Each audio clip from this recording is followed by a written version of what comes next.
안녕하세요. 김필립입니다. 오늘은 3학년 1학기, 새 학기죠. 3학년의 새 학기인 1학기 수학에 대해서 각 단원별로 중요 포인트, 그리고 핵심 급소들 그렇게 하나씩 짚어나가면서 그것들이 나중에 5학년, 6학년, 그리고 중등, 고등으로 어떻게 연계가 되고 어떤 식으로 전개돼 나가는지까지 전반적으로 살펴보겠습니다. 우선 3학년 1학기 수학. 제가 이 3학년 1학기 수학에 대해서는 아주 특별히 얘기를 좀 하고 싶은 게 있습니다. 초등학교 들어와서 1학년, 2학년은 뭐 그리 큰 어려움을 겪지 않아요.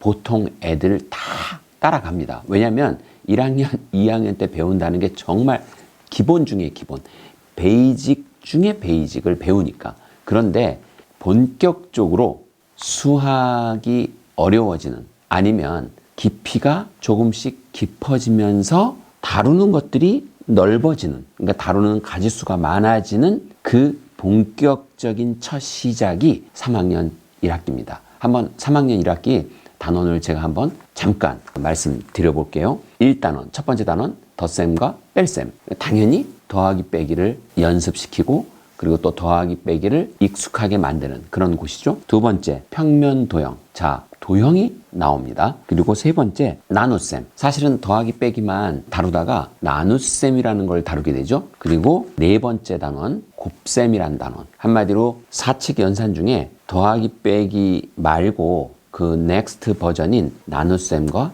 곱셈이 본격적으로 등장을 하고, 그리고 요 다섯 번째, 요게 이제 중요한 단원인데, 길이와 시간이라는 단원이에요. 그러니까 한마디로 우리가 수학을 일상생활하고 동떨어진 그 어떤 학문, 그렇게 생각하는 아이들이 굉장히 많은데, 그래서 맨날 수학 시간에 아니면 수학 선생님한테 아니면 엄마 아빠한테 물어보죠. 아이들이. 엄마, 수학 배워서 어디다 써? 미적분 배워서 어디다 쓰지? 삼각함수 배워서 어디다 써? 시험만 보고 그냥 끝나는 거 아니야? 그런데 왜 우리는 이렇게 수학을 해야 돼? 뭐 이런 질문들을 많이 던집니다. 그런 질문들을 던지는 아이들한테 가장 저학년 때 얘기해 줄 수 있는 게, 길이와 시간, 요 파트를 잘 못 배우면, 또는 이 부분을 잘 머릿속에 넣지 못하면 일상생활 하는데 상당히 불편해져요. 왜 그러냐면, 길이라는 건 곧 측정을 얘기하죠.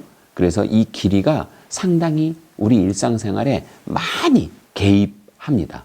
물론 이 길이가 개입되기 시작하면서부터 들이도 개입을 하죠. 들이. 이 다음 과정에서, 다음 학년에서 나오는 들이. 예를 들면 용량이죠. 그런 길이, 그 다음에 들이, 그 다음에 시간 측정, 그 다음에 시간의 더하기 빼기, 이런 것들을 다루면서 수학이 우리 일상생활에 굉장히 밀접한 관계를 맺고 있다. 그리고 우리가 무엇을 표현할 때 수학적으로 표현하는 게 왜 우리한테 유익한지 굉장히 잘 알려줄 수 있는 단원이니까, 사실은 이 다섯 번째 단원은 특히 중요하고요. 그 다음에 이 여섯 번째, 정말 중요하죠. 분수와 소수. 사실 초등학교 때 수학에 대해서 등을 돌리게 되는, 아니면 난 수학하고는 왠지 뭔가 좀 안 어울려, 이렇게 판단을 내리게 되는 몇 개의 마의 구간이라고 보통 얘기를 하는데, 그런 마의 구간에 걸리지 않고 잘 가는 애들도 꽤 많죠. 그러나 초등학교 때부터 수학에 뭔가 힘들어진 아이들은 사실 상당히 많은 부분이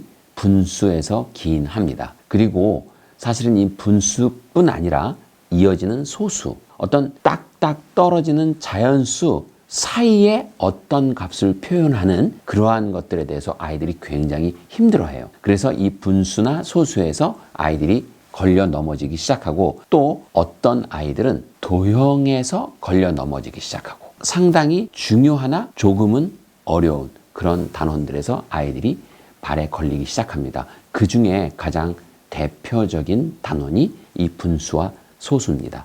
그래서 이 여섯 번째 단원도 상당히 잘 배워야죠.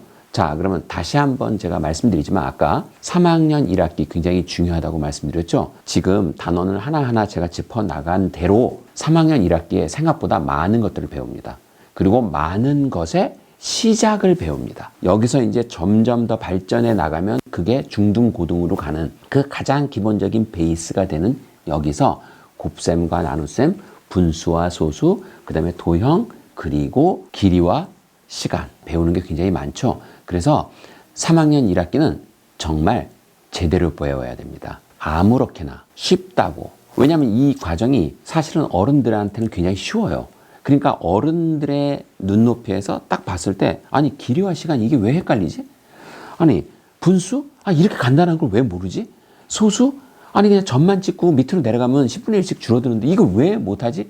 이렇게 생각하고 그리고 사실은 3학년이니까 만만해 보이잖아요. 그래서 아무나 그리고 아무렇게나 가르치고 배우는 그럴 곳이 아닙니다.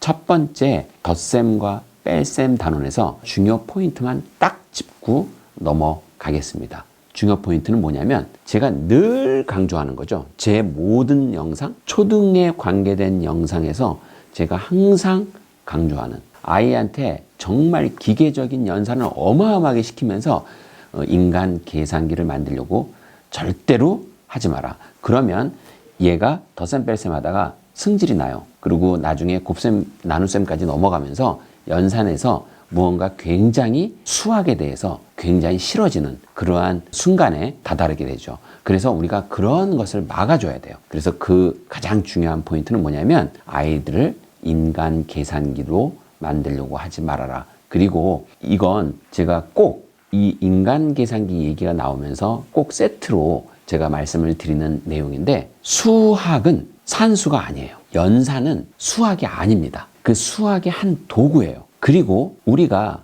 지금 일상생활에 벌어지는 4차 산업혁명에 보면 인공지능, 사물인터넷, 자율주행 뭐 등등등 로봇 뭐 다 있는데 명령을 내리고 연산을 처리해서 컴퓨터한테 일을 시킬 때 연산, 한마디로 직접적인 연산은 누가 하죠? 무조건 컴퓨터가 합니다. 그럼 인간은 뭐를 하느냐? 컴퓨터에게 연산을 하도록 명령을 내려주는 역할이에요. 수학은 그러한 명령을 내려주는 체계, 그리고 명령을 내릴 수 있는 로직, 그런 것들을 배우는 곳이에요. 인간이 저급하게 컴퓨터가 하는 아니면 단순 계산기가 하는 그러한 계산을 하려고 태어난 그런 존재가 아닙니다. 정말 아직도 전 근대적으로 우리나라는 계산에 특히 초등수학이 계산에 무게중심이 많이 가 있는데 하루빨리 이 무게중심을 덜어내서 생각하는 쪽, 로직, 그리고 생각의 흐름, 명령의 체계, 시스템 이런 것들에 아이들이 더 비중을 둘 수 있도록 그래서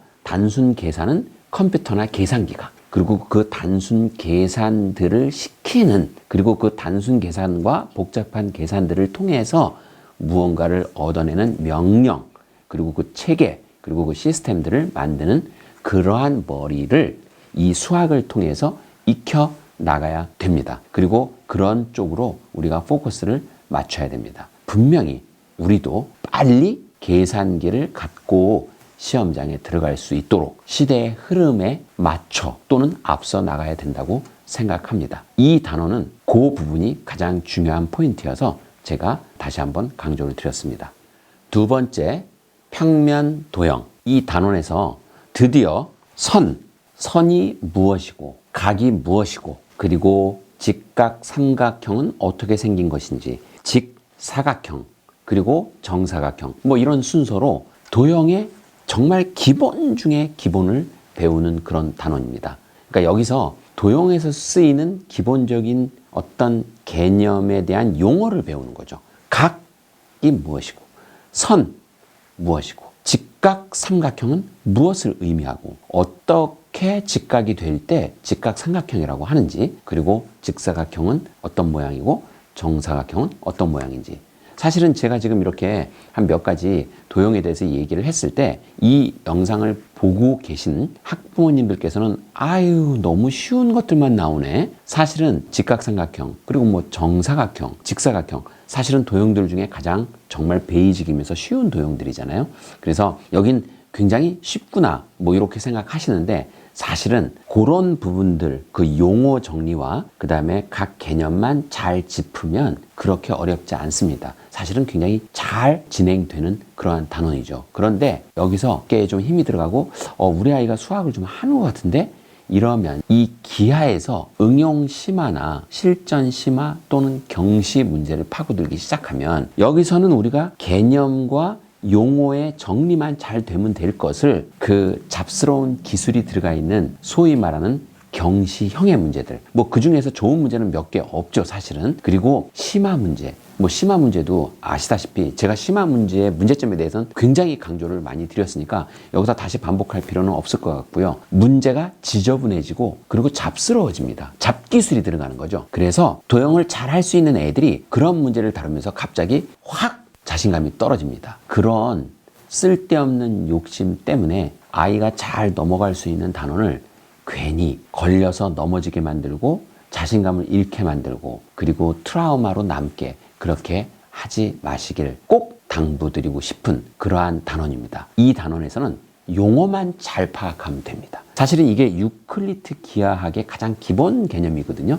근데 이 유클리드 기하학은 실질적으로 용어만 잘 파악하고 나가면 고등학교 때 중등에서 다루는 많은 부분들이 실질적으로 중요해지지 않습니다. 그러니까 우리가 무게중심을 크게 둘 곳과 그 다음에 무게중심을 크게 두지 않아도 될 것을 중등, 고등을 다 연계하면서까지 생각하고 그런 전략으로 진입을 하고 공부를 해야만 가장 바람직한 그리고 효율적인 그리고 훌륭한 결과가 나타나게 되는 것입니다. 다시 한번 말씀드릴게요.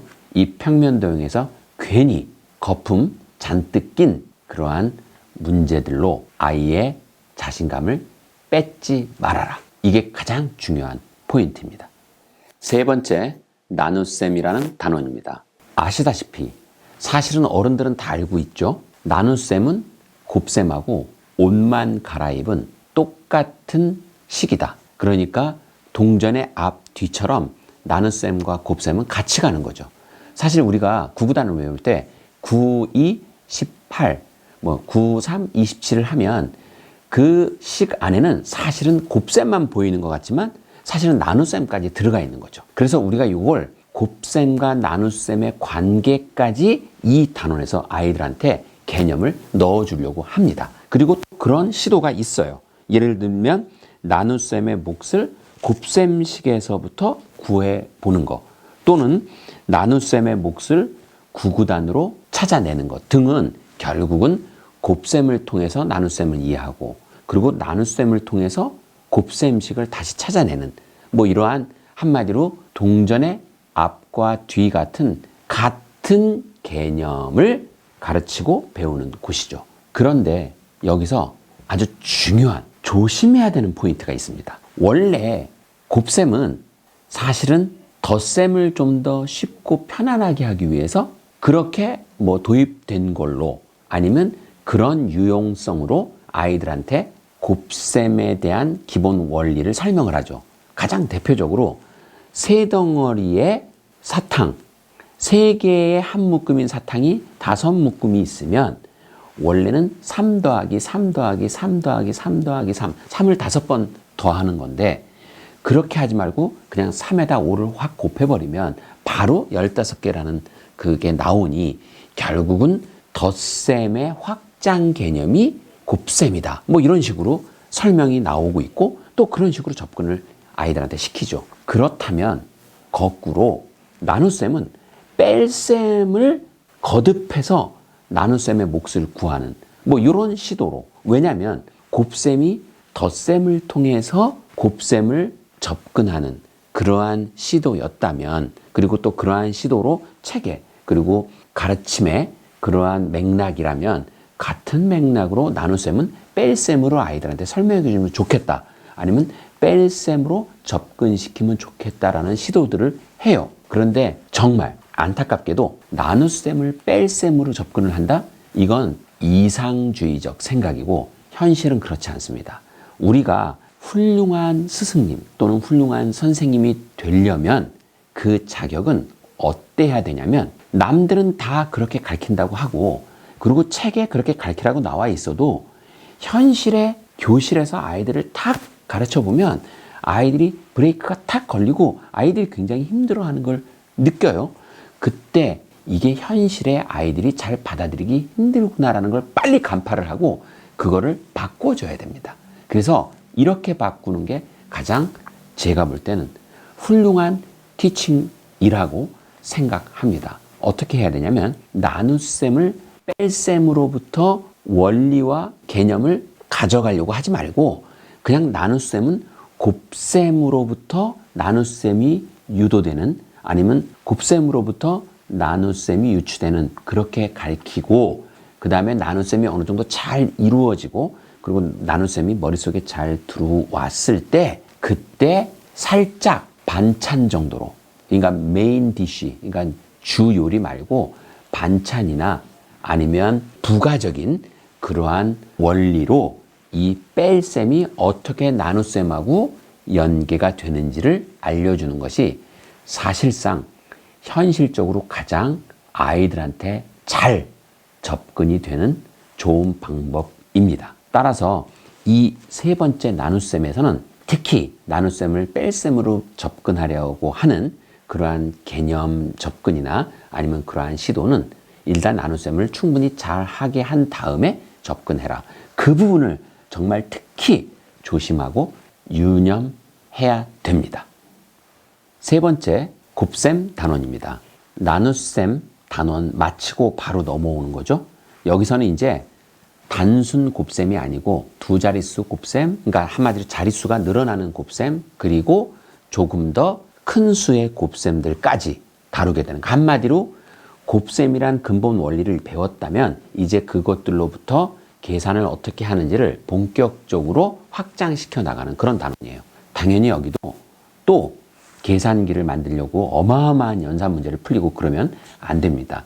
여기서 제일 중요한 건 얘가 곱셈을 할 줄 아느냐가 중요한 거예요. 그 곱셈의 원리 그리고 곱셈을 어떻게 하는지를 아는 게 중요한 거고, 특히 지금 이 네 번째 곱셈 단원에선 이건 꼭 제가 짚어드리는 포인트인데, 곱셈에서 아이들이 의외로 자릿수가 올라갔을 때 곱하면 밑에 더할 때 아래로 내리지 않고 위로 올려서 더하잖아요. 그러니까 한마디로 공중에 붕 뜬 숫자처럼 한 칸을 비워놓고 더하고, 그 다음에 세 번째 곱셈을 하게 되면 그 다음엔 또 한 칸을 밀어서 왠지 일렬로 쫙 이쁘게 맞추는 게 아니라 엇갈려 나가게끔 그렇게 나중에 곱한 수들은 점점 앞으로 튀어나오게 되는, 그래서 더할 때 뭔가 자릿수를 잘 못 맞추면 원하는 결과가 나오지 않게 되죠.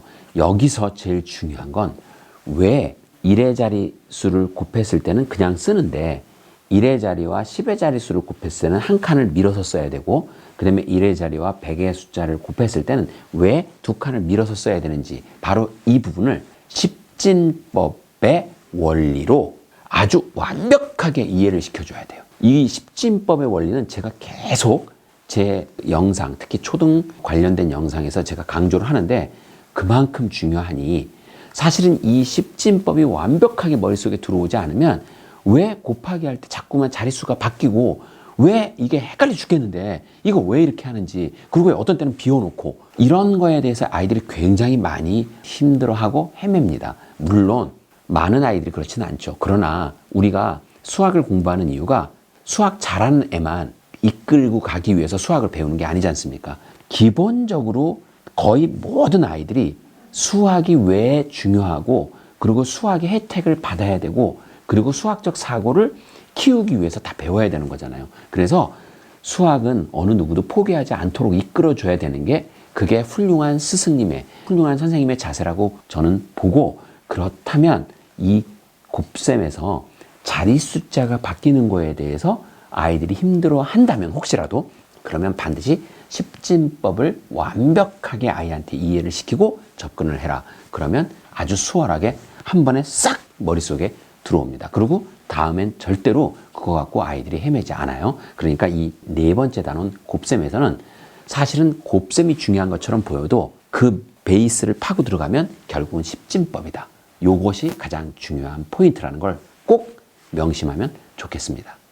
다섯 번째 단원, 길이와 시간이라는 단원입니다. 모두에서 제가 벌써 강조를 드렸죠. 이 길이와 시간은 아이들이 수학을 배우는데 일상생활에 어떻게 적용되는지를 가장 직접적으로 느낄 수 있는 굉장히 실생활과 연계된 그러한 단원이니, 이 단원에서 아이들이 절대로 어려움을 겪지 않도록, 왜냐하면 그래야 일상생활에서 수학이 어떻게 쓰이고 그리고 이렇게 쓰이니까 이러한 도움이 된다는 걸 알면서 수학을 받아들이게 되지. 사실 이런 일상생활에 쓰이는 수학에서 아이들한테 어렵게 접근을 시키고 또 힘들게 만든다면 사실은 일상생활에서 숫자가 등장하는 것만으로도 아이들은 넌덜머리를 치게 되니 시작이 중요하다. 이 시작에서 반드시 잘 아이들한테 자연스럽게 수학을 실생활과 연계해서 받아들일 수 있도록 꼭 정말 잘 도와줘야 된다. 그런 의미에서 이 길이와 시간에서 제가 두 가지 중요한 얘기를 드리고 싶어요. 우선은 길이는 딱히 큰 어려움이 없습니다. 왜냐하면 길이는 여기서 또 십진법이 나오네요. 길이는 십진법이 딱딱 맞아 떨어져요. 그러니까 이 십진법의 룰만 잘 안다면 길이에선 큰 문제가 생기지 않습니다. 10mm면 1cm, 1cm가 100개가 있으면 딱 100번째 될 때 1m.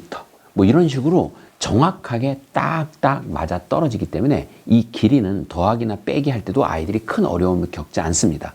그런데 오늘 제가 말씀드리려는 가장 중요한 포인트는 이 시간이에요. 시간에서 아이들이 정말 많이 헤매는 건 뭐냐면 시간 더하기 빼기입니다. 특히 받아 올림이 있는 더하기와 받아 내림이 있는 빼기는 아이들이 굉장히 힘들어합니다. 수학을 곧잘 한다는 녀석들도 살짝 잠깐 딴 생각하면 실수해요. 왜 그러냐면 우리가 지금 3학년까지 올라오면서 계속 십진법의 룰에 맞춰서 수학을 하잖아요.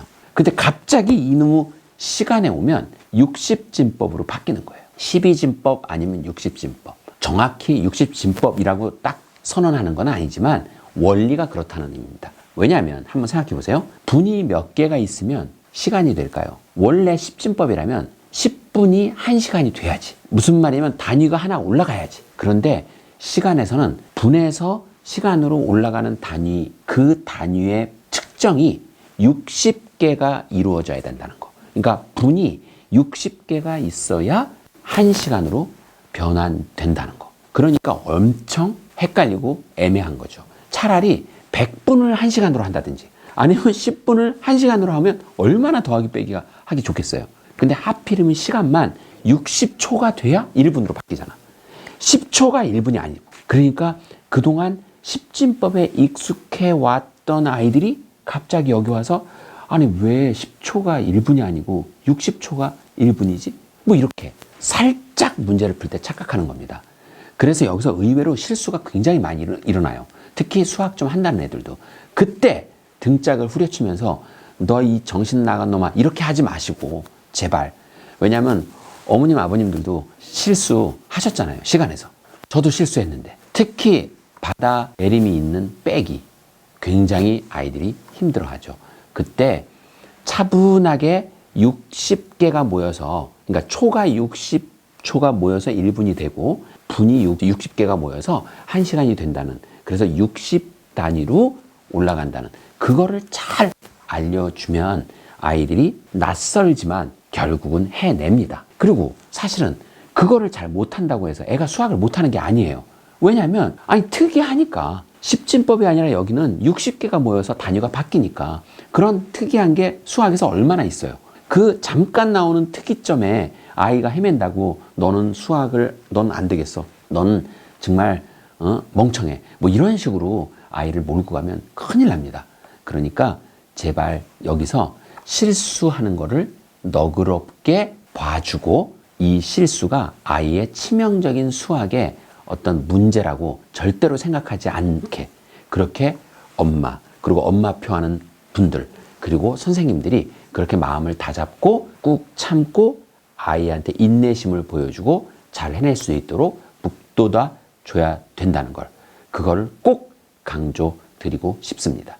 6번째, 분수와 소수라는 단원입니다. 당연히 제목에 나타나 있듯이 이 단원에서는 분수와 소수를 개념부터 배우는 단원입니다. 무슨 말이냐? 분수가 무언지, 소수가 무언지 여기서 처음으로 아이들한테 가르치고 그리고 그 개념을 머릿속에 넣어주는 그런 단원인 거죠. 그래서 여기서 보면 피자 그림도 나오고 왜 분수는 그렇게 표현하는지 뭐 3분의 1, 4분의 1이라고 표현하는지 어떤 숫자를 나타내려고 하는지 그리고 소수는 또 어떻게 나타내는지 뭐 이런 것들에 대해서 아주 중요한 기본 개념과 원리를 가르치는 단원이죠. 사실 여기서 분수를 어떻게 표현하고 그리고 어떻게 나타내는지를 정말 잘, 그리고 그것도 아주 원리와 개념을 굉장히 멋지게 명쾌하게 설명을 하면 사실은 걸릴 내용이 하나도 없어요. 무슨 말이냐면 누구나 100명의 학생이라면 1000명의 학생이라면 다 누구나 머릿속에 쏙쏙 분수를 잘 넣을 수 있습니다.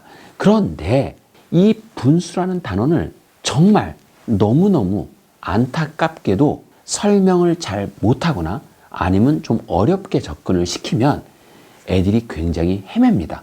그리고 이 분수에서 헤매기 시작하면 정말 수학 인생은 끝나는 겁니다. 왜냐하면 초등학교 3학년 분수에서 아이가 탁 걸렸는데 4학년은 어떻게 할 거며 5학년, 6학년은 어떻게 할 거며 그리고 중학교 고등수학은 어떻게 하죠? 그래서 보통 초등학교 때 수학에 완전히 담을 쌓는 애들 또는 수학에 완전히 등을 돌린 애들한테 너 어디서부터 힘들었니? 그러면 저 분수예요. 전 분수부터 수학에 정이 떨어졌습니다. 이런 대답을 상당히 많이 들을 수 있어요. 따라서 여기는 분수를 정말 제대로 잘 가르쳐 줘야 된다. 그리고 저는 이 용어를 좀 바꿔줬으면 좋겠어요. 단위 분수라는 용어. 이게 옛날에 중국으로부터 수학이라는 학문이 들어오면서 억지로 갖다 붙인 그러한 시대에 맞지 않는 용어라고 저는 생각합니다. 단위? 애들은 그게 무슨 말인지 몰라요. 아니, 이제 초등학교 3학년 애들한테 그 단자가 한자, 홑 단자거든요. 그 위가 어떤 레벨을 정한다. 아니면 측정을 한다는 뜻의 위인데, 아니, 이런 어려운 단어를 왜 아직도 쓰고 있는지 저는 너무 안타까워요. 제가 이 초등학교 수학에서 쓰이는 용어들 중에 가장 빨리 확 바꿔버리고 싶은 거의 랭킹 1, 2, 3위 안에 드는 그 용어가 바로 이 단위 분수입니다. 그냥 분자 1 분수. 아, 이렇게 바꾸면 얼마나 좋아요. 듣는 순간 바로 들어오잖아. 아, 분자가 1인 분수구나. 아니, 이걸 무언가 힘이 들어간 표현인지 아니면 멋져 보이려고 했는지 몰라도 단위 분수 뭐 이렇게 해서 아이들로 하여금 용어부터 접근하기 힘들도록, 그리고 용어가 상당히 뭔가 이렇게 자연스럽게 들어오지 않도록 그렇게 뭔가 가로막게 만드는 그러한 용어는 저는 빨리 바꿔야 된다고 생각합니다. 사실 용어가 어려워서, 원래 그 내용은 알고 보면 되게 쉬운 건데 용어가 어려워서 접근하지 못하는 그러한 정말 말도 안 되는 일들이 특히 수학에서 굉장히 많이 벌어지고 있습니다. 차제에 그러한 꼭 바꿔야 되는 용어들에 대해서 제가 따로 정리해 드릴 영상 마련할 예정이니 그때 다시 한번 짚기로 하고, 이 단원에서 두 번째 아주 중요한 포인트는 분수와 소수를 같이 배우는 곳이잖아요. 그러면 아이들로 하여금 분수와 소수는 뭔가 유사하다, 그리고 분수와 소수는 뭔가 비슷하다, 이런 잘못된 시그널을 또는 잘못된 생각을 줄 수 있습니다. 사실 분수와 소수는 같은 단원에서 등장하지만 분명히 결이 다른 숫자예요. 이거를 반드시 이 단원에서 얘기를 해줘야 돼. 무슨 말이냐면 소수하고 분수는 태생 자체가 달라요. 수학에서 쓰임 자체도 사실은 굉장히 큰 차이가 납니다. 이런 부분들을 얘기해 줘야 돼. 당연히 유사한 부분이 있죠. 뭐냐면 0과 1 사이에 그 중간에 어떤 0보다 크고 1보다 작은 중간에 있는 숫자들을 나타내는 아주 좋은 숫자들이라는 것은 공통점이지만 표현 방식이나 그리고 계산하는 방법 그리고 근본으로 파고 들어가면 분수와 소수는 완전히 결이 다른 숫자다. 요것을 지금 이 3학년 때 어려운 용어 쓰지 말고 그리고 어려운 개념을 피하면서 아이들한테 왜 결이 다른 숫자인지 이런 것들을 얘기를 해주면 아이들은 굉장히 재밌어 합니다. 그래서 분수와 소수는 결이 다른 숫자다. 그리고 제가 살짝 원래 정식 강의에 포함되어 있는 내용인데 여기서 잠깐 어떤 실마리를 좀 드리면 소수는 십진법에 기반한 수예요. 그러니까 평소에 우리가 다루는 수에서 벗어나지 않아. 사이즈만 줄어들 뿐이지. 그런데 분수는 십진법의 룰과는 다른 수예요. 그리고 좀 더 파고들면 분수가 왜 그리고 어떻게 결이 다른지는 사실은 본격적으로 얘기하자면 굉장히 많은 이야기를 할 수 있습니다. 다만 그것들에 대해서는 정식 강의에서 이어나가기로 하고 여기서는 소수와 분수가 다르다는 거. 그러니까 소수와 분수가 완전히 다른 건 아니고 유사한 것, 그리고 닮은 점도 있으나 결이 다른 숫자라는 거. 요거를 아이들한테 머릿속에 잘 심어주면 의외로 아이들이 나중에 5학년, 6학년 그리고 중고등학교에 가서 숫자를 훨씬 잘 다루게 되는 아주 중요한 씨앗이 될 것입니다. 6번째, 분수와 소수 단원에서 마지막으로 하나 꼭 짚어드리면서 마무리를 하겠습니다. 자, 6번째 단원에서 분수를 배웠죠. 제가 분수와 소수는 닮은 듯 다른 숫자라고 얘기했어요. 결이 다르다. 근데 닮은 부분도 있죠.